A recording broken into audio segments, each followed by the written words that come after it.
World News is made possible by the members of KPBS and our program underwriters. Price, Troncone & Associates are proud to be in partnership with KPBS to bring public broadcasting to the San Diego community. Tonight on KPBS, history detectives work to uncover America's puzzling historical mysteries at 8.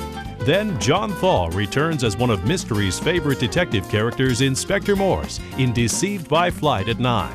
Also, see the next edition of our local news magazine series, Full Focus, at 11.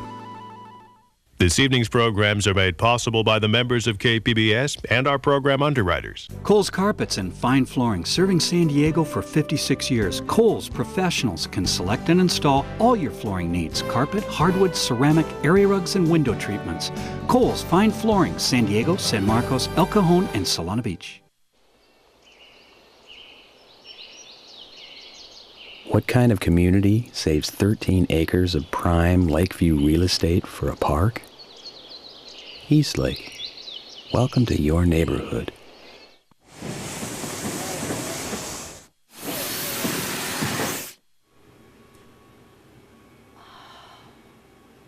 Dreams come true.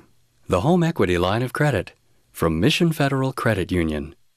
Our 10 years of continuous support of KPBS is part of Procopio's commitment to the community. We've honored that commitment since our founding in 1946. This year, we're volunteering for more than 160 causes. Expect more with Procopio. Actor Jefferson Mays returns in his Tony Award-winning performance, I Am My Own Wife, at La Jolla Playhouse. The Spreckles Organ Society's 18th International Summer Organ Festival features classic organ, pops, and choral music, Monday evenings in Balboa Park. And New Village Arts Theater presents Shakespeare's Two Gentlemen of Verona outdoors at La Costa Canyon High School and the Folly Garden Theater in La Jolla. For more information, visit kpbs.org. Next time, the history detectives are hot on the trail. Here it is. Was this early auto tape deck built using stolen Nazi secrets? That's what I was looking for, was the real story. The answers await next time on History Detectives. Tonight at 8 on KPBS. A mystery classic returns. Morse? Yes, that's right. Who's this? Anthony Don. Cricket. The old boys 11. Inspector Morse's reunion turns murderous. Dead men can't speak. Inspector Morse on Mystery. See Mystery tonight at 9 on KPBS. On KPBS Radio. The KPBS Vehicle Donation Program is a great way to support your favorite programs here on KPBS. Tonight on Full Focus, San Diego's endless special elections. What's the financial and civic cost? Next on KPBS.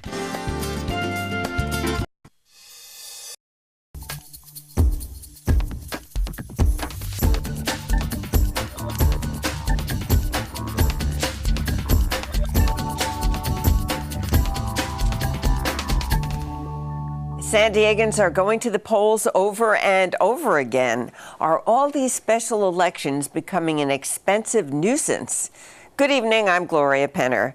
San Diego voters are preparing for another trip to the polls on November 8th. It will be the fourth in a series of elections that began last November. Tonight we'll talk about whether all this democracy is just too costly, and we'll have a pro and con on the governor's reform agenda. And then later in the program, we'll talk with the star whose amazing performance in the one-person play, I Am My Own Wife, brings audiences to their feet. We start with the endless stream of special elections. Voters are having their say, but at what cost in money and citizen interest? Joining me to talk about this nonstop election season is former mayoral candidate and taxpayer advocate Richard Ryder. Richard, I'm so glad you could be with me. Glad to be back. Is concern about too many elections warranted, or is democracy being well served? It's good that we have people willing to run for office, but what we've got is a very inefficient system, and actually one that misallocates votes.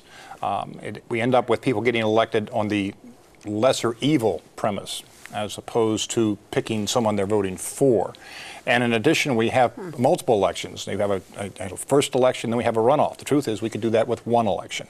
And of course, the cost is quite high. Perhaps the biggest annoyance is the fact that I think people are getting fed up with all the TV ads and the extended campaigning. Who wants to hear 4 more months of campaigning between the 2 mayoral runoffs? Okay, well, let's start with this effect on the voters that you were talking about. The citizens often complain, you can't fight City Hall, but doesn't the vote give people power?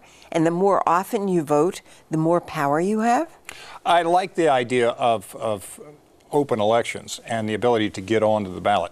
It does not necessarily mean that it should be subsidized by taxpayers as it is in the city elections. The normal city elections you don't have, or normal elections you don't have the taxpayers funding the candidates for part of their election fee costs and also for their ballot statement. So as a result, we end up underpricing the ability to get on the ballot. We're starting to see people get on the ballot for different reasons. Maybe they're running to be the city's bankruptcy attorney, or want to advertise their Harley-Davidson dealership, or maybe they want to talk about how good a mediator they are.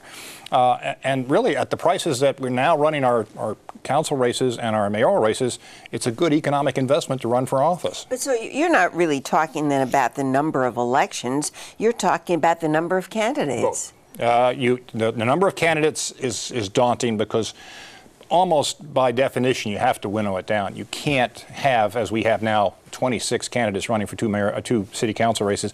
It's just not capable. We're not capable of really making good decisions in that situation, and we don't know who's serious and who's not. And one of the things about a better run election process is you will have better candidates come to the ballot to start with, fewer candidates which we can concentrate on. And on the other hand, also we can reduce it from 2 elections to 1 election. Okay, but right now, the system that we have, what you have is an election, and then you get candidates running, and usually there are so many candidates, nobody gets a majority, and then you have a runoff election. So that automatically gives you 2 elections in order to find 1 office holder.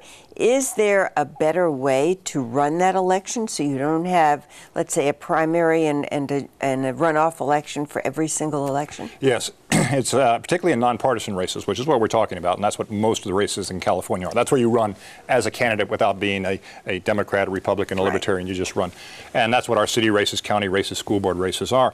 What you do is you have a process called preference voting, or sometimes called instant runoff voting. And it's rather common in other countries. It's not very common in this country. San Francisco recently adopted it.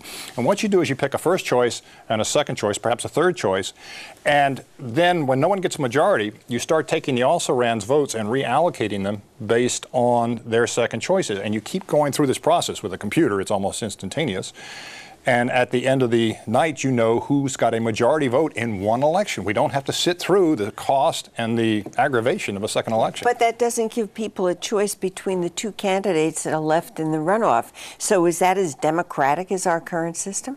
More so. One of the things that happens, and I certainly experienced this, you have a problem called the wasted vote problem. And it happened in this election. Which election? In the mayoral race that I was just in. The press deemed that there were 3 front runners for the 2 slots. It was clear no one was going to make the runoff. So everyone voted for those 3. And though I had far greater support than that in terms of votes, I got very few votes because people logically decided I've got to vote for one of those 3 candidates because they're the only ones who can make the ballot. So we get a misallocation. We don't really know what the people really preferred. But if people could have voted for me, and then, assuming I didn't make the runoff, their second choice would then come into play. All of a sudden they could... What happened if the second choice didn't make the runoff? They will eventually, either second or third. I don't want to get too much into the math of it, but it's a very common process. They do it, as I say, it's done in San Francisco now. They reallocate. Simple example is 3 candidates running for an office. The third candidate has the lowest vote totals, and we take the third candidate's votes, reallocate them based on second choice, and obviously by definition one of the 2 candidates will then at that point have a full majority. Okay. And we'd have the election be over in a single evening. There's another way to cut back on the costs that has been mentioned, and that is the mail-in ballot. Yes. In fact, Chuck Abdelnauer, who for many, many years was the city clerk of San Diego, wanted a mail-in ballot. Where is the resistance? I mean, I just saw an article, an op-ed article from former former Mayor Maureen O'Connor saying it's cheaper, it's fairer, it's easier. Where's the resistance? And the resistance is inertia. Our city council is best defined as a herd of deer caught in headlights. And they're afraid to do anything different because they're afraid it might not work. But we've done it before. In the 80s, we had a special election for a rather esoteric issue, which was the downtown convention center. And we had a mail ballot. Only thing that was on the ballot. And there was all this moaning and groaning, nobody will vote, the special interests will control the election, yada, yada, yada. Well, it turned out that that was not the case. We had an astonishing 61% voter turnout using mail ballots. Oregon, in 1998, decided to go to full-time mail ballots, all elections, not just special elections, and they're very happy with it. Now, the cost drops dramatically. People are quite used to it. All the concerns of fraud turned out to be ill-founded. No election runs 100% perfect, but far better under this process. So, and of course, the savings in this particular case would have saved, according to Abdenauer, at least $1 million in costs that we just We only have 10 or 15 seconds left. Will any of this come to pass in our lifetime? Yes, I think preference voting will come to pass. Mail balloting, if it becomes more popular, will eventually come to pass. But San Diego will not lead in this area. We're going to follow because innovation is something we're not very strong on. Well, thank you very much, Richard Ryder. Thank you.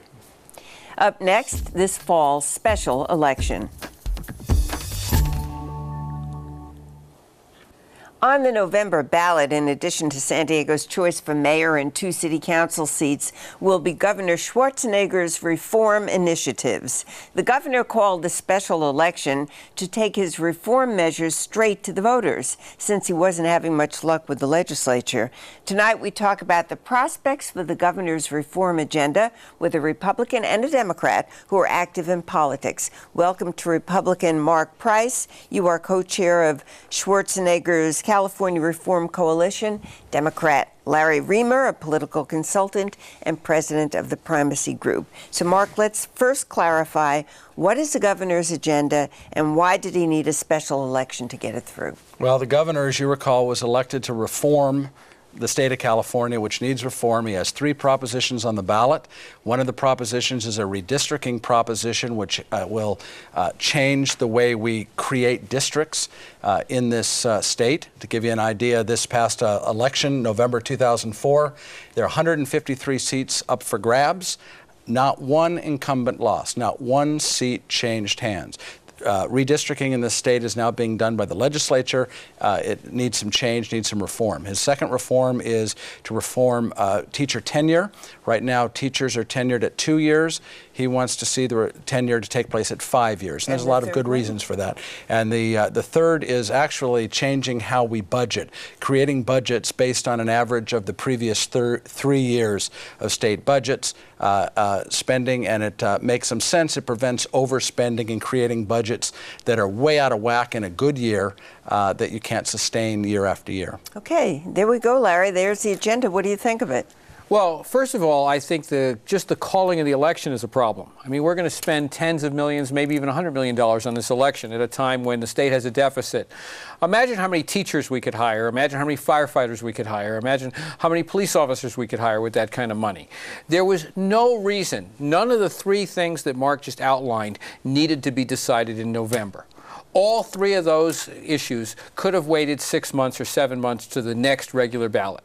So I think the calling an election is a problem to start with. And I think that the reason the governor called the election is because he's in political trouble, that he doesn't know how to work with the teachers and the firefighters and the others in the political process to build coalitions, to work with people, and to push a reform agenda.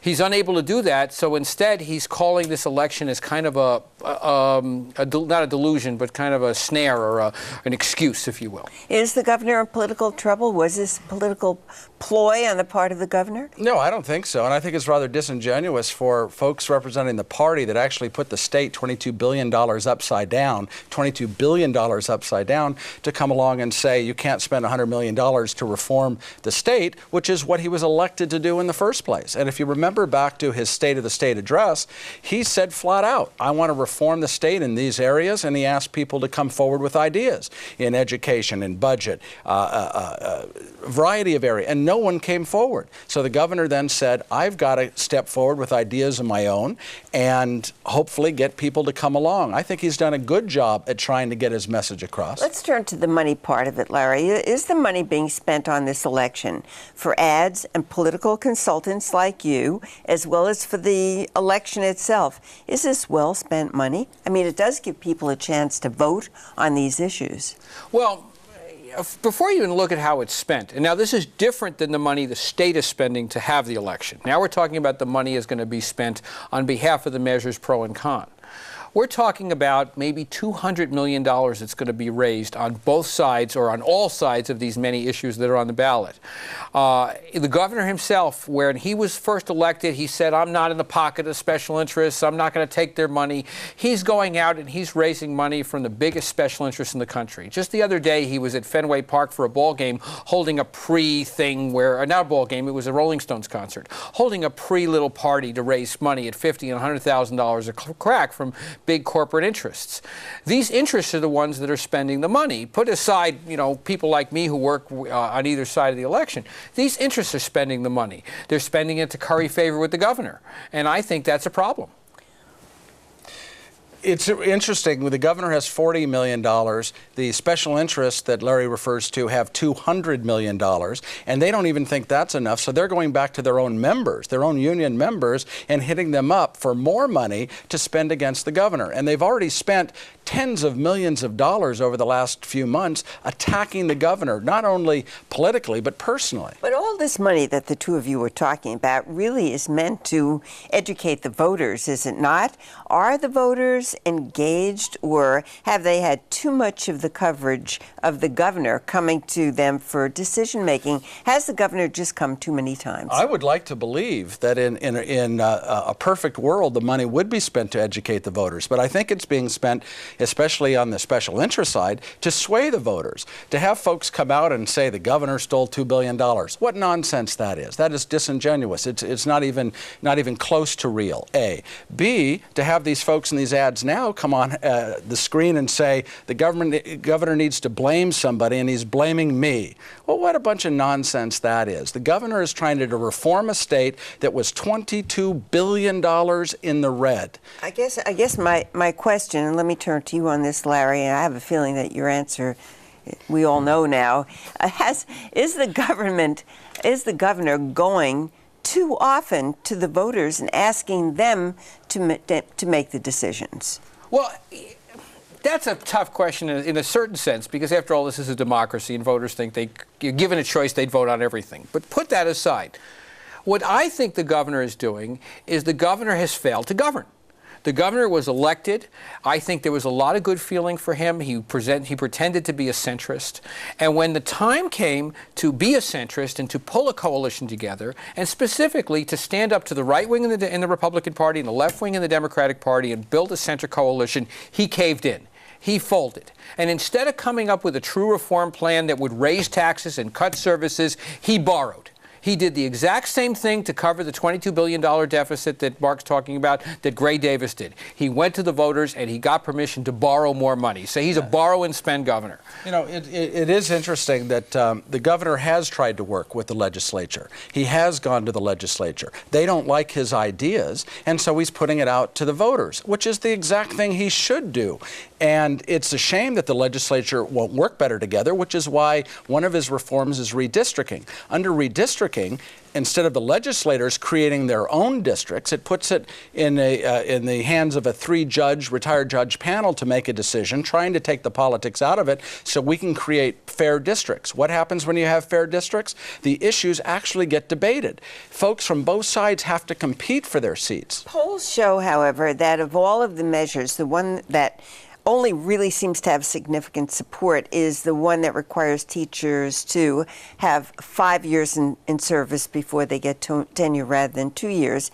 What chance do the two of you think the governor has of getting voter approval for his ballot measures? I'll start with you, Mark, and then go to Larry. I'd like to think he has terrific opportunity to, as soon as he starts getting his message out there. If you noticed, he hasn't spent his money yet because he has so little money compared to what what they have. So he's waiting until he gets closer to the election to get his message out. And I think once he does, people are going to see. To me, it's a no-brainer. I actually can't see why Larry here would even find anything wrong with these propositions. What do you find wrong with a proposition that forces the legislature to make decisions based on the money that they have, as opposed to spending our children's and our grandchildren's money?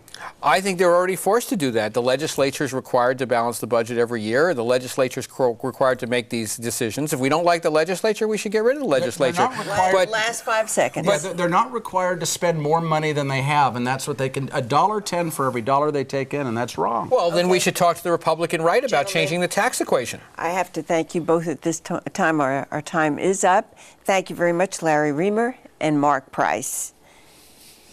And up next, Tony Award-winning actor Jefferson Mays. We move now from politics to plays, specifically to the smashing tour de force at the La Jolla Playhouse. It's I Am My Own Wife. The play was first presented in San Diego during the summer of 2001, and the lead and only actor, Jefferson Mays, has roots in San Diego as well. Jefferson Mays, welcome. Thank you. What a ride that play is, and what a ride you've had with the play as well.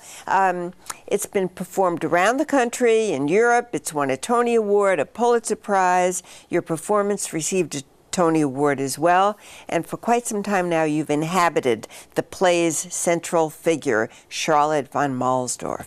So tell us who she is. Well, she is a singular character who survived two of the most repressive regimes of the 20th century, the Nazis and the communists, living openly as a gay cross-dresser. And so this is her story, and it's a true one. Well, let's get a sense of Charlotte, because we do have a clip of the moment when the playwright, Doug Wright, meets Charlotte for the first time. She ushers us into the foyer of the museum. The ceilings are high, at least 15 feet, and we're huddled together like school children. For the next 2 hours, room by room, object by object, she guides us through the house. Come in, please.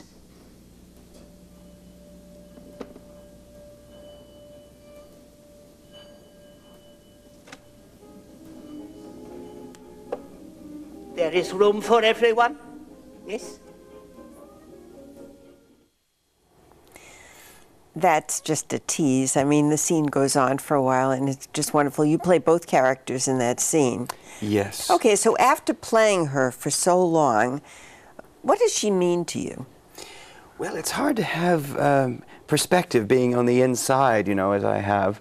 And I'm not being coy or disingenuous in saying this, but she remains as much an enigma to me now as she did at the very beginning when I first met Charlotte von Mahlsdorf. Well, you know, she is a different kind of person. In that scene where Doug Wright actually meets with the real Charlotte, when he did, he recorded interviews with her, I understand. Now, you actually did hear her voice on tape. Yes. Was that helpful in creating the role? That was indeed. I think that was the most useful thing I did in creating this role. I would listen to these hours and hours and hours of recorded interviews as I was going to sleep at night, and they would play through the night. So through osmosis, perhaps, the music and cadences of her delightful broken English seeped into me. So you feel as though you really got to know her? I think so, in as much as one can. Well, the tapes help, don't they? Yes, yes, indeed. And it was odd. Trying to reproduce her voice informed my body physically. I found my body changing, you know, in order to produce that sound. And people who had met Charlotte, I've never met Charlotte, said that I walked like her and moved like her. So it's astounding how much the human voice can teach you. She wasn't the only one that you play in this one-person play. How many characters do you actually play? I've never had the guts to count, Somebody but I think it's about 37, 35 to 37. Yep, right. Mm-hmm. How do you do that? I mean, what happens? Do you have to change your whole head as you move from character to character? Yes, it yanks me around a lot. I think I've developed a muscle for it over time, but at the end of the evening, I feel as though my head has been picked up and smashed into 35 different pieces at least. Now, it's going to change. The play is going to change when it's going to be performed in Philadelphia. There are going to be 2 actors instead of only one. First of all, what do you think of changing it that way? Well, I think that's really exciting. It's lovely that this play can accommodate a different interpretation, a different vision. And Blanka Ziska, the artistic director of the Wilma Theater, is a Czech, so she, of course, has firsthand knowledge of both those regimes that Charlotta survived. And she perceives the play as a dialogue between Europe and the United States. Oh, interesting. So one actor will be playing Charlotta and all the Germans, and the other actor will be playing Doug and all the other Americans. And so it'll be a fascinating dialogue, and I can't wait to see it. Well, I can understand that a director really can get really creative when you're working with this kind of material. Charlotta was an avid collector of all kinds of things, phonographs, music, furniture, other objects. Do you think that this was part of her eccentricity, or was something deeper going on? Yes, I think it was part of her survival mechanism. I think she created her own little Neverland, if you will, this lovingly restored late 19th century German mansion filled with all her beloved antiques and music machines and phonographs and clocks. And so it was her safe house in many ways. Well, something about you now, I'm talking about Charlotta. You attended UCSD's graduate theater program, right? What in that training prepared you to be able to play Charlotta and all these other characters? We're looking for, pat on the back, UCSD theater program. Well, that's easy to do. That was the first formal education I'd ever received in acting, in theater, and it cracked my head open. I had the opportunity of working with Des McAnuff at the Playhouse, who cast me in a number of shows, with the superb faculty there, Jim Winker. Anne Bogart was a visiting artist, and I was exposed to the work of the Japanese director Tadashi Suzuki. So it was this wonderful gallimaufry of people and methods that I was exposed to, and it was an intense, yeasty time in which I had the luxury for 3 years of doing nothing but theater.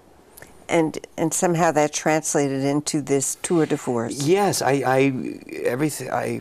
it's based really on what I learned at UCSD. I draw so much from my education here. Okay, we only have a few seconds left, so are there any similar challenges waiting for you in the wings? Or do you think you're going to be Charlotta forever? Well, I'm going to milk it for all it's worth. I mean, we are touring. We're going to Berlin, perhaps, to the West End, to Australia, to Cape Town, South Africa, Dublin.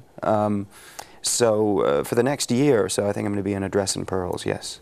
A dress and pearls. Yes. Well, that's the image I have of you, Jefferson Mays. Thank you very much. Thank you. You can catch Jefferson Mays and I Am My Own Wife at the La Jolla Playhouse through September 11th. And that's all for tonight's Full Focus. For more about tonight's topics, visit our website at kpbs.org. And now it's time for you to talk back.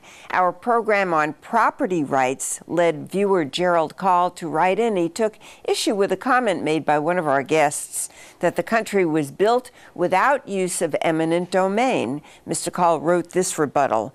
The actual fact is that there were people living on the prairies for millennia. How did the vast majority of these lands come into the possession of people who now hold the legal deed to them? It was by the more powerful entity, the U.S. government, taking them all, generally by force and simple confiscation. In short, by eminent domain, often out of pure greed and corruption.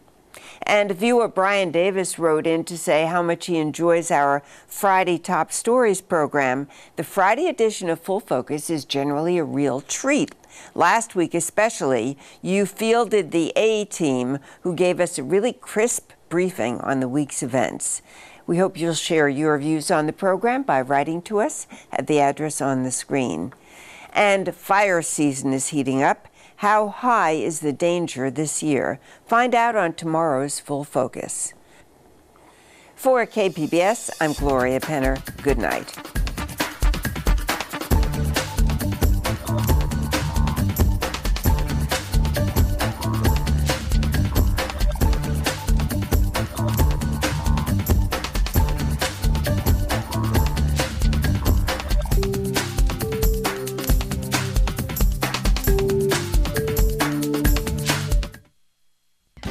Tonight on KPBS, history detectives work to uncover America's puzzling historical mysteries a day.